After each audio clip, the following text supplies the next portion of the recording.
నువ్వు చెప్పదలుచుకుందేమైనా ఉందా శివాజీ? ఏం చెప్పంటారు మిస్టర్ జస్టిస్? ఎన్నో కేసుల్లో కంచులాగా మోగిని కంఠం మొగబోయిందని చెప్పంటారు. ఈ క్షణంలో మా ఇద్దరిని ప్రభుత్వ ఆసుపత్రికి తీసుకెళ్తే మేము ఏ తప్పు చేయలేదని నిరూపించుకోగలం అని చెప్పమంటారా? నువ్వు కోరితే నీ కోరిక అంగీకరించడానికి నేను సిద్ధంగా ఉన్నాను. అంగీకరించి లాభమే ఉంది మిస్టర్ జస్టిస్. పెళ్లికి కావలసిన శిరీష జీవితంపై పడ్డ ఈ మచ్చని మీరు తుడిచేయగలరా? ఆమె నిరపరాధిని, రేపు ఆమెను చేసుకోబోయేవని నమ్మించగలరా? ఇమ్మోరల్ యాక్ట్ కింద అరెస్ట్ అయిన మమ్మల్ని మీరు శిక్ష వేయకుండా వదిలేయగలరా? అయితే నిన్ను బార్ అసోసియేషన్ నుంచి డిబార్ చేయటం, ఆమెకు 1000 రూపాయల జరిమానాతో పాటు వారం రోజులు జైలు శిక్ష విధించటం తప్ప మరో పరిష్కారం లేదు. జడ్జి గారు,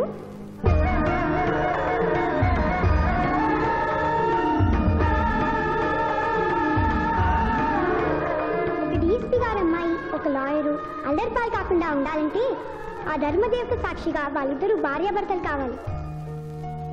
దానికి ఆమోదం చెప్పవలసింది నేను కాదమ్మా, వాళ్ళు. డీఎస్పీ గారి కుటుంబంతో ప్రత్యేకంగా మాట్లాడే అవకాశం కల్పించండి. అగ్రీ.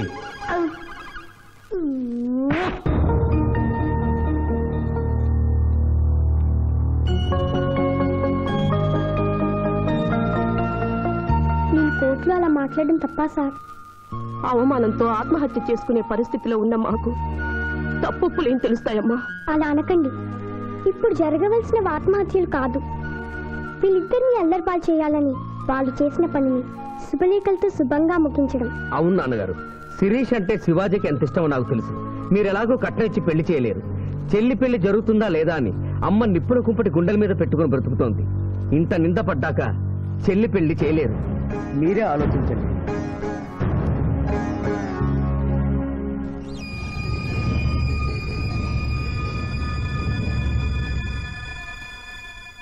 ఏ తండ్రి తన కూతురు పెళ్లి ఇలా చేయాలని కోరుకోడమ్మా. పరిస్థితులకు తలవంచడం మానవ జీవితంలో తప్పనిసరి. ఈ పెళ్లి మన కుటుంబ సభ్యులందరికీ ఇష్టమేనని జడ్జి గారితో చెబుతారు. ఇమ్మోరల్ గా ప్రారంభమైన ఈ కేసు మోరల్ గా మారి పెళ్లితో సుఖాంతం అవుతోంది కనుక ఈ కేసుని ఎక్సెప్షనల్ గా తీసుకుని కొట్టివేయడం జరిగింది. నీ టైం బాలేదా? నువ్వు ఏం ఐడియా వేసినా అది రివర్స్ అవుతున్నది. ఇదేందన్నావు? గడియారం మార్చినా కదా, ఇక నా టైం బాగుంటది. శిరీష, ఈ పెళ్లికి నువ్వు మనస్ఫూర్తిగా ఒప్పుకున్నావా? ఆ ఏడుకొండల వాడే ఇప్పుడు మన ఇద్దరి మధ్య ఉన్న జడ్జి. నీ ఇష్టం లేకుండా ఈ పెళ్లి జరగదా? చెప్పు. మీరు దేవుణ్ణి జడ్జి అన్నారు, కానీ నేను ఆ దేవుణ్ణే సాక్షిగా అనుకుని మీరు మారారని ఈ పెళ్లి చేసుకుంటున్నాను. నమస్కారం అండి. నమస్కారం. ఎస్పీ గారికి ఫోన్ చేయమని చేసావా? చేయలేదా? ఆయన లేకుండా శుభకార్యం ఎట్లా? ఇడియట్. ఏంటి పిఠాపురం, సిగరెట్టా? మా నాన్న ముందు అస్సలు నేను తాను. అదొకటే నువ్వు నాకు ఇచ్చే మర్యాద, బుద్ధి లేని గాడిదే. ఏంటి పిఠాపురం, నా మ్యారేజా? సిస్టర్ మ్యారేజ్ అయిపోయిన వెంటనే నా మ్యారేజ్ చేస్తారు ఫాదర్. నీ దరిద్ర ముఖానికి అదే తక్కువ. కడుపుకు అన్నం తింటున్నావా, గడ్డి తింటున్నావా? పిఠాపురం ఎక్కడికి? ఆయన క్షమాపణ చెప్పి తీసుకొస్తాను, వెళ్తున్నాను. శుభం. అయ్యా, లగ్న పత్రిక చదవమంటారా? చదవటానికే కదండి వచ్చింది. చదవండి సార్. నేను చదువుతాను పంతులు గారు. చదువమ్మా. స్వస్తి శ్రీ చంద్రమానేన శ్రీ బహుదాని నామ సంవత్సరం మార్గశిర శుద్ధ దశమి ఆదివారం ఉదయం 11:01 శ్రీ చంద్రకాంత్ గారి ఏకైక పుత్రిక శిరీషను చిరంజీవి సింధు మామగారైన శివాజీకి ఇచ్చి వివాహం చేయుటకు పెద్దలు నిశ్చయించిన శుభలగ్న పత్రిక. మంగళం మహత్వం.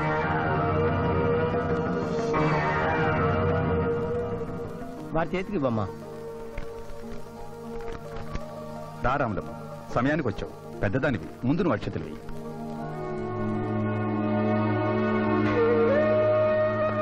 వెయ్యి రాములమ్మ. 15 ఏళ్లుగా ఆ బిడ్డను పెంచిన చేతులతో అక్షింతలు వెయ్యలేను బాబు. తప్పు చెయ్యని నా కొడుకుని డబ్బు కోసం జైల్లో పెట్టించాడు. ఈయనెట్లా దీవించమంటావయ్యా? ఇదిగో లాయరు, ఈ ఇల్లు దేవాలయం. ఈ గడపలో కల్లుడుగాను అడుగు పెట్టలేవు. నిజంగా దేవుడుంటే, కొడుకు కోసం నేను పెడుతున్న కన్నీటికి ఇలా ఉంటే ఈ లగ్గం జరగదు. ఆగిపోద్ది, ఆగిపోద్ది, ఆగిపోద్ది, ఆగిపోద్ది.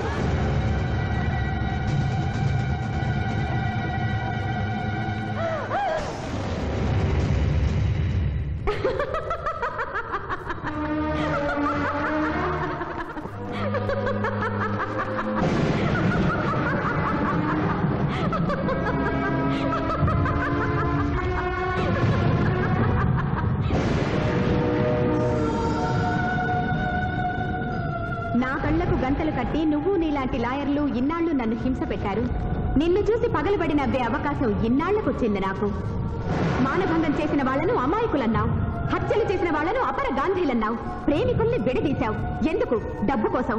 ఆ డబ్బు నువ్వు వాడుకున్న జీవితాల్లా మూలపడి మూలుగుతోంది. తిను. అన్నమెందుకు? ఆ డబ్బే తిను. నన్ను పిచ్చిదాన్ని చేసి కోర్టులో ఇష్టం వచ్చినట్టు వాదించినప్పుడు లేని భయం, బెంగ ఇప్పుడెందుకు వచ్చాయి? ప్రియురాలి ముందు ఒక పేదరాలు శపించిందనా?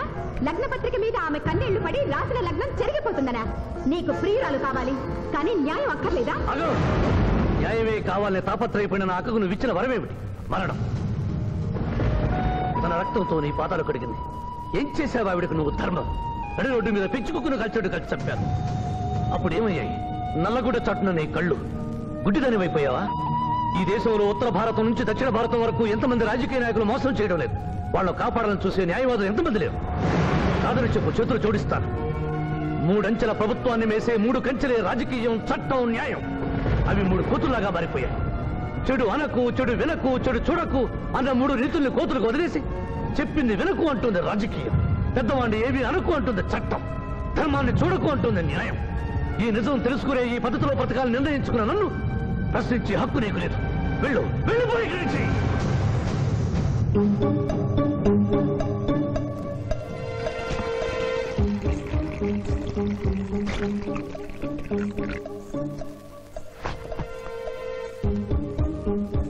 శివాజీ గారు, ఇది మన ఇద్దరిని భార్యాభర్తలు చేసే పసుపు కాగితం. ఈ పసుపు కాగితానికి నా మెళ్ళో 3 ముళ్ళు వేయటానికి మధ్య ఒక పుణ్యకార్యం చేస్తానని మాట ఇమ్మని అడగడానికి వచ్చాను. నిరపరాధైన రాములమ్మ కొడుకుని విడుదల చేయించి మీరు నిజంగా మారారని నిరూపించుకోండి. అనా నువ్వు సల్లదావుడు ఎప్పుడు శురు చేసినావు? బిల్కుల్ మందు బంద్ చేసినవే. ఏమరు మధ్యలో దావుడు ఉంటే మజాక్ అనుకున్నావు? బాడీ మొత్తం కూలింగ్ అవుతుంది, దమాక్ సాఫ్ అవుతుంది. అవ్వాలా నువ్వు మందు ఎందుకు బంద్ చేసినవే? ఏమున్నదిరా భయ్, మనకు ముందెనక మొత్తం దుష్మన్ గాలేనా? మందు జర్ర ఓవర్ ఇట్లాం అనుకో, వెనక నుంచి ఎవడన్నా వేసేస్తే ఎవడో ఎందుకు నువ్వే వేసేస్తే? శివాజీ వెనక నుంచేం కర్మ, ముందు నుంచే వేశాడు. ఏంది భయ్యా లొల్లి? చెప్పే సక్కగా చెప్పు. నేను ప్రాసిక్యూషన్ వీక్ చేసి కేసు కొట్టేసేలా చేస్తానన్నా వినకుండా ఆ బాబ్జీ గారి మరదల మర్డర్ కేసు శివాజీకి ఇచ్చారు కదా, ఏం చేశాడు చూడండి. అరే దమాక్ దినాక్ బాయ్, పాయింట్ చెప్పు. ఆ మర్డర్ కేసులో అసలు ముద్దాయి నువ్వేనని కేసు తిరగదోడుతున్నారు. అట్టయితది పైసలు ఇచ్చినాం, పైసలు అయిపోయింది కదా. ఏటయ్యేది? మీ కేసు సుప్రీంకోర్టు దాకా తీసుకెళ్లొచ్చు. ఇది ఎక్కడ న్యాయం అయ్యా? న్యాయం ఎలా ఉండబట్టి మీరు ఎంపీ అయ్యారు, దాన్ని ఎందుకు తిడతారు? ఏం చేయాలో ఆలోచించండి. అరే గిదంతా నీ దిక్కేంచైంది నాయన. వాడు తాంబూలాలు తీసుకున్న నాడే తంబాకు నలిపినట్టు నలిపేస్తా అన్న. నువ్వేమన్నావు? నేనేమన్నా? మర్డర్ చేసుడు ఎందుకు, మనసు పడ్డదాన్ని మానభంగం చెయ్యన్న తప్పారా? అప్పుడు సరే, ఇప్పుడు ఏం చేయమంటున్నావు? టీకై మర్డర్ చెయ్యి.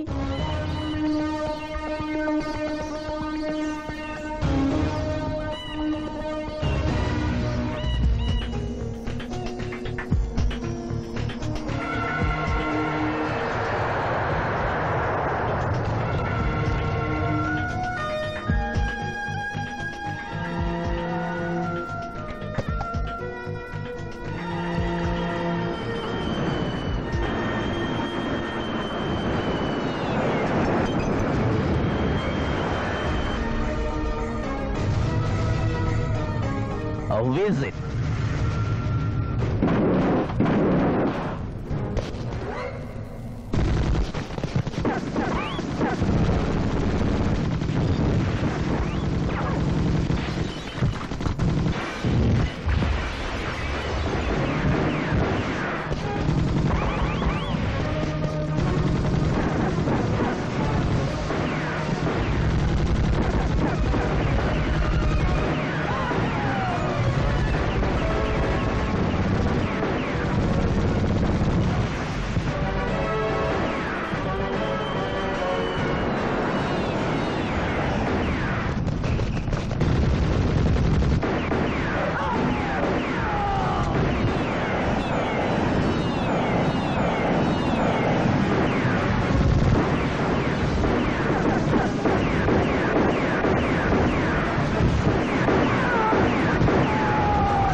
మీరెవరినైనా వికృతంగా ఉన్నారు.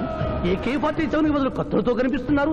ప్రభుత్వం మారిందా? కాదు, నువ్వే లోకం మారావు. అంటే నరకానికి వచ్చావు. పద. ఇదేమిటి రంగుల డ్రైనేజీయా? తప్పు, అలా అనకూడదు. ఇది వైతరణి నది.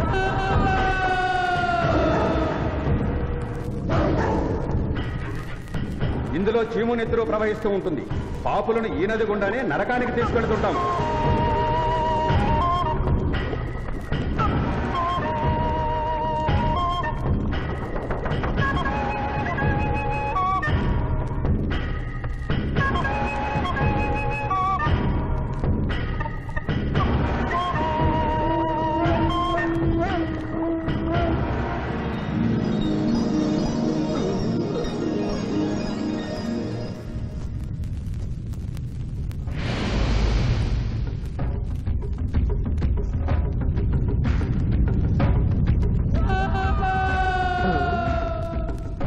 అది ఏమి కోత? యమలోకం కోడి పుంజ ఇక్కడ ఇప్పుడే తెల్లవారుచున్నదా? అది కాదు మానవ, ఈ రోజు మాకు పర్వదినం, అందరికీ సెలవు దినం. మా యువ యమధర్మరాజుకు పట్టాభిషేకం. మరికొద్ది ఘడియల్లో సంరంభం ఆరంభం కానుంది. ఆ సూచికే అది. యువయముడికి పట్టాభిషేకమా? ఇక్కడను వారసత్వమా?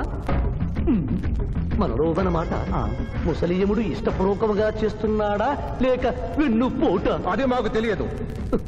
కింకరా, చిన్నయముడు మంచివాడా కక్కోటకుడా? అమాయకుడు, ప్రశంసలకి లొంగిపోవును. పొగడ్తలకు లొంగని వాడేవాడు. ఆ పిల్ల కుంకయముణ్ణి పొగడ్తలతో మెప్పించి ఒప్పించి భూలోకమునకు తప్పించుకుని పోయేదను.